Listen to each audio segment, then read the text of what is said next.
வணக்கம். ஜவை இசட் from Jawad Vattipudur power writer அப்படிங்கிற யூடியூப் சேனல் மூலமாக உங்களை மீண்டும் சந்திப்பு ரொம்ப மற்ற மகிழ்ச்சி. அத்தோட எங்கள் சேனலை சப்ஸ்கிரைப் பண்ணுங்கள், பெல் பட்டன் அழுத்த மறந்துடாதீங்க. அத்தோட எல்லாத்துக்கும் ஷேர் பண்ணுங்கள். அதாவது இயக்குனர் கார்த்திக் சுப்புராஜ் அப்படிங்கிற இயக்குனர் ஒரு ப்ரமோஷன் நிகழ்வில் பேசியிருக்கார்.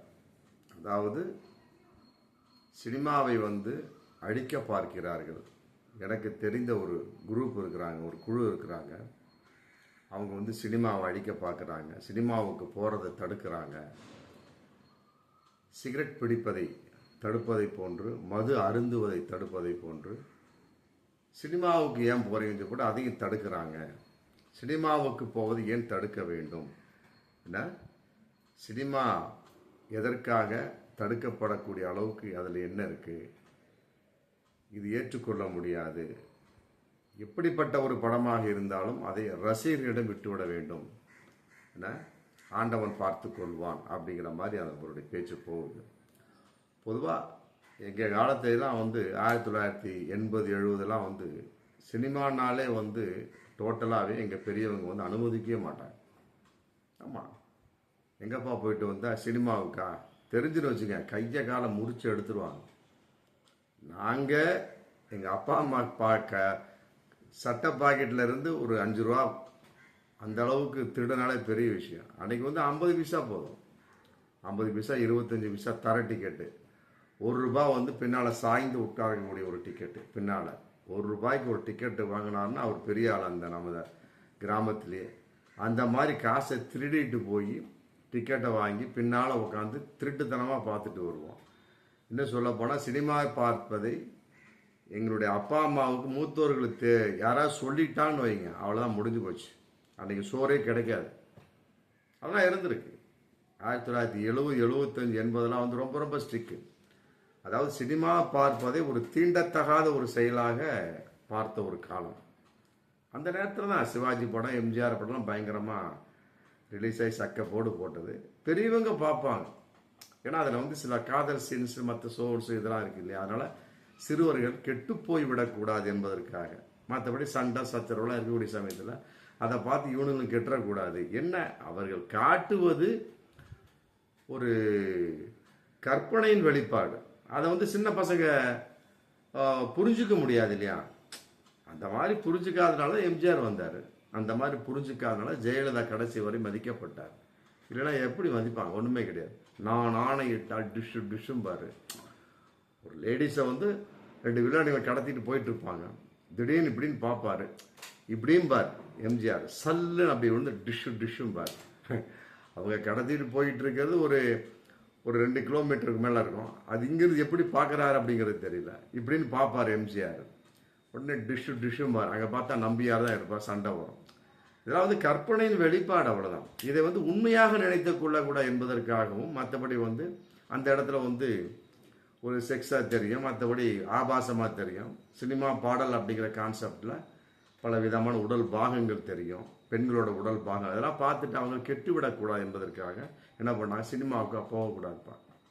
ஆமாம், தம் அடித்தா கூட விட்டுருவாங்க போல. அந்த காலத்தில் அப்படி தான். ரஜினிகாந்தை பார்த்தே தம் அடித்து கெட்டு போன எத்தனையோ குரூப்லாம் இருக்கிறாங்க. ஆமாம், இந்த தூக்கி போடுறது சிகரெட்டு அதெல்லாம் எங்கிருந்து ரஜினிகாந்திடம் வந்தது. அதே மாதிரி தம் அடிக்கக்கூடிய அந்த கலாச்சாரம் எங்கள் காலத்தில், இன்றைக்கி எப்படி செல்ஃபோன் கலாச்சாரம், சின்னத்திரை கலாச்சாரம், அது மாதிரி எங்கள் காலத்தில் சினிமா கலாச்சாரம், சிகரெட் கலாச்சாரம்.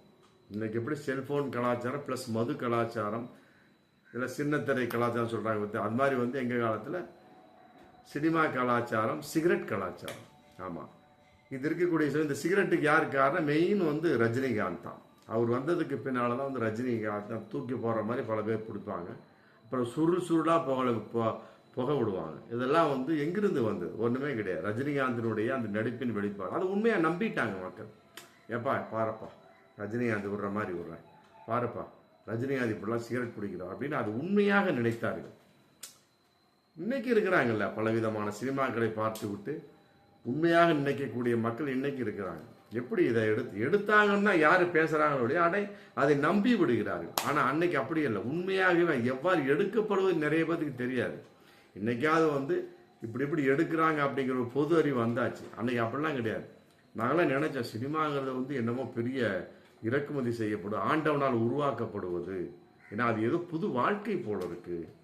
பின்னால் ஃபிலிம் டொரன்னு ஓடிட்டு அதெல்லாம் பார்க்க தெரியாது எங்களுக்கு. சினிமா ஒரு சின்ன ஃபிலிம் கீழே கிடக்கும், அதை எடுத்து வச்சுட்டு அதிசயமாக பார்ப்போம். அதில் ஒரு எம்ஜிஆர் படம் இருந்தால் போதும், இல்லை சிவாஜி படம் இருந்தால் போதும், ரஜினிகாந்த் படம் இருந்தால் உடனே அதை சோப்பில் வச்சுக்குவோம். சோப்பில் வச்சு அதை அப்படியே ஃப்ரண்ட்டை காட்டிகிட்டே இருக்குதா, பாருடி சினிமா, எனக்கு இந்த ஃபிலிம் கிடச்சிது பாருடி, இன்னைக்கு ஃபிலிமே இல்லை, அது அப்புறம் பேசிக்கலாம், இதா இப்படி இருக்காரு பாரு, அப்படி இருக்காரு தான் சொர்றன்னு ஓடுதுப்பா. இதை நான் உண்மையாக நம்பினோம். அதனால என்ன பண்ணாங்க, இப்போ எங்கள் பெற்றவங்களாம் வந்து சினிமாவுக்கு போனால் அது தீண்டத்தகாத செயலாக பார்த்தாரு. ஆமாம், தம் அடித்த விஷயத்தையோ தண்ணி அடித்த அந்தலாம் வந்து மது வந்து அந்த அளவுக்கு கிடையாது. தம் அடிக்கிறது தான், தம் அடிக்க காசு கிடையாது. சுரக்காய் பீடின்னு சொல்லி போட்டு எடுத்து குடிப்போம். சுரக்காய் கொடி போயிருக்கு பார்த்தீங்களா, அது காஞ்சிருக்கும். இதுக்காகவே எங்கள் ஊரில் சில குரூப் இருந்தாங்க. ஆமாம், சுரக்காய் அந்த காயெல்லாம் பிடுங்கிட்டு என்ன பண்ணுவாங்க, அந்த கொடியை அப்படியே காய விட்டுருவான். நம்மால் காய விட்டு 10-15 நாள் காஞ்சி போயிடும். அதை கட் பண்ணி வச்சுக்குவான். கட் பண்ணி வச்சுக்கிட்டு தம் அடிப்பார். அதெல்லாம் ஒரு காலம். சிகரெட்டு வாங்க கூட, பீடி வாங்க கூட காசு இல்லாத நேரம். அப்புறம் என்ன பண்ண முடியும், சுரக்காய் பீடி தான் குடிக்கணும். அது மாதிரி தான் அந்த சினிமாவுக்கு போக காசு இல்லாத திருட்டுத்தனமாக திருடி, மற்றபடி யாரோ ஒருவர் கூப்பிட்டதுக்கு, மற்றபடி எங்கள் காலத்தில் டூரிங் டாக்கீஸ் இருக்கும், படத்தெல்லாம் போட்டுருவாங்க. போட்டுட்டு அசந்து போகிற மாதிரி இருப்பாங்க. இந்த வெளியே உட்காந்து டிக்கெட் கிழிச்சிட்டு உட்காந்துருப்பாங்க. அப்படி எச்சிட்டு பார்க்கிட்டு போவானுங்க. நாங்கள் என்ன ஒன்று திரையை தூக்கிட்டு உள்ளே போயிடுவோம். நடந்த கூத்து இதெல்லாம் இருக்கக்கூடிய சமயம் அங்கே ஒரு அனாச்சாரங்கள் ஏற்பட்டு விடக்கூடாது, மற்றபடி இதை உண்மையாக நம்பி விடக்கூடாது எப்படி எங்கள் பெற்றோர்கள் நினைத்தார்கள். ஆமாம், அதனால் என்ன ஆச்சு, சினிமாவுக்கு போனாலே தீண்டத்தகாத ஒரு செயல் பண்ணி விட்டாங்க. இப்படி வீட்டில் வந்து அடி பின்னி எடுத்துருவோம். ஒத்த காலில் 2 சமாச்சாரம்லாம் இருக்குது எங்கள் அப்பா முன்னால். ஆமாம், சினிமாவுக்கு போனியா கூடாது அப்படின்னு போட்டு சில பெற்றோர்கள் தாங்க அன்னைக்கும் அதை ஆதரித்தாங்க. சினிமா ஒரு கலைப்பா, சினிமா அற்புதமான ஒரு வெளிப்பாடு, கற்பனை வெளிப்பாடு. அதை கற்பனையாக பாரு, அதுக்கு மேலே பார்க்காத அப்படிங்கிற மாதிரி. அது அந்த பெற்றோர்கள் சொற்பமாக இருந்தார்கள். எங்களை மாதிரி பெற்றோர்கள் அதிகமாக இருந்தாங்க. அப்படி இருக்கக்கூடிய சமயத்தை என்ன சிறுவர்கள், நாங்கள் என்ன படிக்க போக மாட்டோம். நான்லாம் வந்து 8வது அதுக்கு மேலே மண்டையில் ஏறல. ஆமாம், 9வது படிக்கக்கூடிய காலம். அந்த ரேஞ்சில் வரக்கூடிய சமயத்தில் குறிப்பிட்ட ஒரு சினிமா படம்லாம் இருக்குது. அந்த படத்தை கட் பண்ணி தான் அடிக்கடி போவோம். ரயில் பயணங்கள், ஒரு துறை ராகம், இந்த மாதிரி படங்கள்லாம் வந்து கட் பண்ணி பார்த்தோம். ஆமாம், ஸ்கூலுக்கு போகிறத கட் அடிச்சுட்டு பார்த்தோம். எங்கள் Oddanchatram Kasthuri Reddiar KR government higher secondary school கொஞ்சம் தள்ளி தான் சினிமா தேட்டரு. சாப்பிடுவோம், அட்டெண்டன்ஸ் கூட கொடுக்க மாட்டோம், அழுங்காமல் போயிடுவோம். பார்த்தா சினிமா தேட்டரில் உட்காந்துருப்போம். இந்த மாதிரிலாம் இருந்துகிட்டு இருக்கு. அப்படிங்கிறப்ப படிப்பு எங்கள் மண்டையில் ஏறும், அவ்வளோதான். ஆமாம், அரையாண்டு தேர்வு நடக்குதா, முழு ஆண்டு தேர்வு நடக்குதா அப்படிங்க எங்களுக்கே தெரியாது. இடத்த காலி பண்ணிட்டு வேண்டாம், முடிஞ்சு போச்சு. அப்புறம் என்ன பண்ண வேண்டியது, சம்பளத்துக்கு பெட்டி தூக்கிட வேண்டியதான், முடிஞ்சு போச்சு. அப்படி தான் எங்களுடைய விஷயம்லாம் கூத்து நடந்தது. அதேமாரி சினிமாவுடைய வெளிப்பாடு மற்றபடி கலைநயத்தோடு இருந்தாலுமே கூட அதை அக்காலத்தில் உள்ள பெரியோரும் ஏற்றுக்கொள்ளவில்லை. ஆமாம், இதைத்தான் வந்து கார்த்திக் சுப்புராஜ் வந்து விளக்கமாக இன்னைக்கு இருக்கிற மாதிரி சொல்கிறாரு. அது என்றைக்குமே அந்த குரூப் உண்டு. ஆமாம், இன்னும் சொல்ல போனால் சினிமாவை அழித்து விடுவார்கள். ஆமாம், அப்படி கூட சொல்கிறார். சினிமாவை யாரும் அழிக்க மாட்டாங்க. ஆமாம், இயக்குனர் கார்த்திக் சுப்புராஜுக்கு நான் சொல்லிக் கொள்வது, சினிமாவை யாரும் அழிக்க மாட்டார்கள், சினிமாக்காரர்களே சினிமாவை அழித்து விடுவார்கள். அதான் உண்மைதான். இந்த பாருங்க, அன்னைக்கு 1960-70 போன அந்த கண்ணதாசன் பாடல், 80 எழுதின அந்த வாலியினுடைய பாடல் ஏன்னா இன்னைக்கு இருக்குதா, வைரமுத்துடைய பாடல் இருக்குதா இன்னைக்கு? எப்போ அற்புதமான ஒரு பாடல். இன்னைக்கெல்லாம் அந்த பாட்டு இருக்கான்னு தெரியும். படம் ரிலீஸ் ஆச்சா, இந்த முந்தானால் ஒரு படம் டிஎன்ஏ அப்படின்னு ஒரு படம். எதற்கு டிஎன்ஏங்கிற தமிழ், இது ஆங்கில தலைப்பு, தமிழ் கிடையாதா? டூரிஸ்ட் ஃபேமிலி அப்படின்னு சசிகுமார் அற்புதமான ஒரு படம் எடுத்திருக்கிறாரு. எதுக்கு ஆங்கிலத்தில் தலைப்பு வச்சாரு அப்படின்னு தெரியல. அதே மாதிரி ஏகப்பட்ட இப்போ வரக்கூடிய படங்கள் எல்லாமே வந்து ஆங்கிலத்தில் தலைப்பு, தமிழில் தலைப்பு வைக்க மாட்டேங்குது. எங்களால் சுத்தமான தமிழில் தலைப்பு, அவன் அவள் அது, இந்த மாதிரி அழகான ஒரு தலை ராகம், ரயில் பயணங்களில் வசந்தகால பறவைகள், புரியுதுங்களா? இந்த மாதிரிலாம் சகலகலா வல்லவன், இதெல்லாம் வந்து தமிழ் தலைப்புகள்.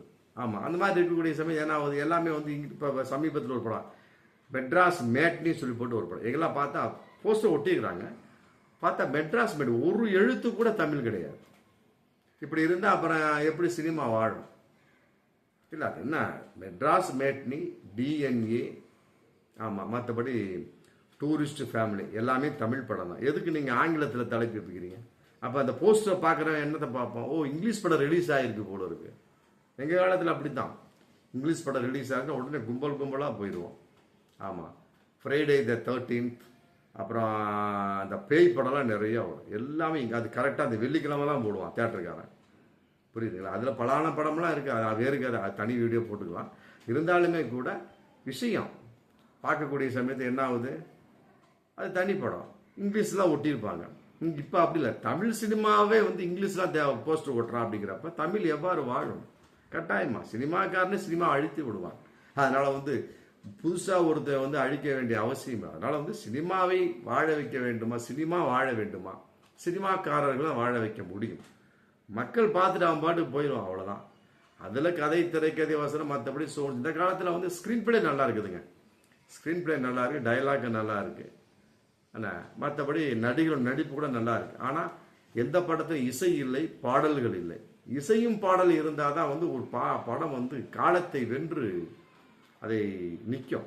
எவனை இங்கேயோ எப்போவோ எடுத்த படம் இன்றைக்கும் பாடுறான், கண்ணதாசன் எழுதிய பாட்டை. புரியுதுங்க?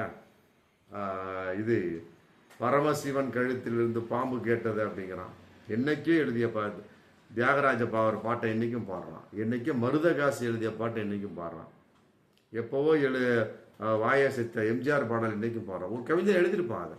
அப்போ அவன் படத்தை பார்த்து வந்து ரசிக்கல, ஒரு பாட்டை பார்த்து, ஓ இது எம்ஜிஆர் பாட்டு, இது எம்ஜிஆர் படத்தினுடைய பாட்டு, இது வந்து சோ விவசாயம் அப்படிங்கிற ஒரு படம், இது வந்து இது வசந்த மாளிகை மயக்கம் என்ன, அப்படிதான் பாட முடியும். அதுக்காக விட்டு போட்டு வசந்த மாளிகை நடிச்சார் எம்ஜிஆர், இது சிவாஜி அப்படின்னு நடிச்சுக்கிட்டு வாணி சிரிமா நடிக்க முடியுமா? நடிக்க முடியாது, பாட தான் முடியும். அப்போ இந்த காலத்தை பொறுத்த வரைக்கும் இசை இல்லை, பாடல்கள் இல்லை. அதை முதல்ல டெவலப் பண்ணுங்க. இயக்குனர் கார்த்திக் சுப்புராஜ் போன்றவருக்கு நான் வேண்டுகோள் கொடுப்பது இதுதான். சினிமாவை வந்து யாரும் அழித்திட முடியாது, வெளி மக்கள் வெளியே யாரும் அழித்திட முடியாது. சினிமாக்காரர்களை அழித்து விடுவார்கள். சினிமா இன்னும் அழிந்து கொண்டு இருக்கிறது, அதில் மாற்று கருத்து இல்லை. மீண்டும் தூக்கி பில்டப் பண்ணுங்க.